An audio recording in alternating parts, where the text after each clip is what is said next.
चलें जी। बिस्मिल्लाहिर्रहमानिर्रहीम। मैं जी इब्तिदा तो इस बात से करता हूँ कि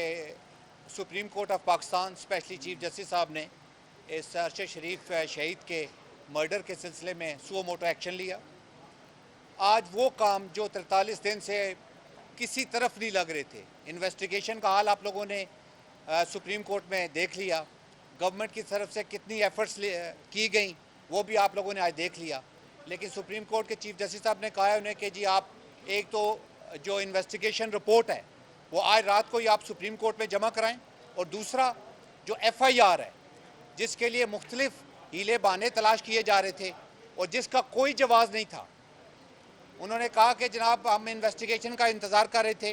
और जिसकी वजह से सुप्रीम कोर्ट के फाजिल जज साहिबान ने कहा कि एक बंदा शहीद हो गया है, आपको उसके मुताबिक FIR काटनी थी, आपका कोई हीला बहाना इसमें काबिल ज़िक्र नहीं है। तो अल्लाह का लाख लाख शुक्र है कि सुप्रीम कोर्ट ने आज सुओ मोटो एक्शन लिया और आज के बाद इन्वेस्टिगेशन होगी। अरशद शरीफ सिर्फ एक जर्नलिस्ट नहीं था, वो एक पाकिस्तानी था और पाकिस्तान का असासा था, और हम 43 दिन तक उसकी FIR नहीं कटा सके, उसके ऊपर जो जुल्म हुआ उसकी प्रॉपर इन्वेस्टिगेशन नहीं कर सके। आपने कीनियन गवर्नमेंट के साथ as foreign office as government कितनी सारी तगोदो की, वो आज सुप्रीम कोर्ट के सामने है। हमारी तो रिक्वेस्ट है सुप्रीम कोर्ट से भी और इन्वेस्टिगेशन इदारों से भी कि आपने इस मुद्दे को लेकर अरशद शरीफ के फैमिली को, उसके दोस्तों को आपने ये बावर कराना है कि गवर्नमेंट और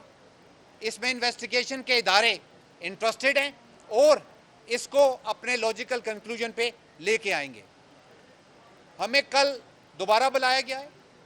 और उसमें एक ही रीज़न सुप्रीम कोर्ट ने कही है कि जी आपने इन्वेस्टिगेशन रिपोर्ट, जो आपकी टीम केनिया गई थी इन्वेस्टिगेशन रिपोर्ट बनाने के लिए, उनकी रिपोर्ट और FIR की कॉपी लगा के आप कल सुबह पेश हो जाए। बस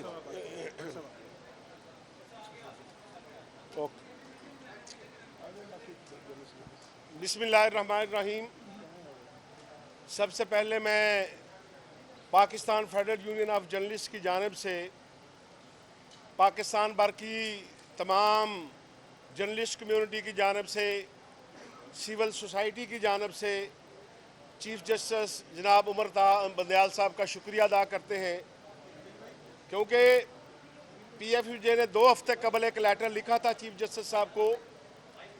जिसमें यह रिक्वेस्ट की गई थी कि जिन हालात में अरशद शरीफ का कत्ल हुआ, जिन हालात में अरशद शरीफ की टारगेट किलिंग की गई,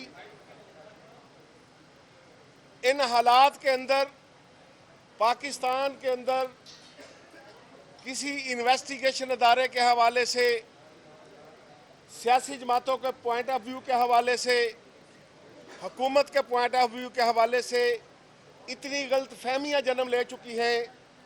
कि अब कौम सिर्फ और सिर्फ सुप्रीम कोर्ट ऑफ पाकिस्तान की तरफ देख रही है। और हमने जो PFUJ की जानिब से लेटर लिखा था उसमें यह रिक्वेस्ट की गई थी कि इस लेटर को बुनियाद बनाकर आप सो मोटो एक्शन लें, और सो मोटो एक्शन के ज़रिए सुप्रीम कोर्ट जिस अंदाज में इस केस की हेयरिंग करेगी उस पर जर्नलिस्ट कम्युनिटी का भी इतमाद होगा, उस पर अरशद शरीफ शहीद की फैमिली का भी इतमाद होगा, उस पर पाकिस्तान की सिविल सोसाइटी का भी इतमाद होगा। इसलिए आज मैं समझता हूँ कि अरशद शरीफ शहीद के कत्ल के बाद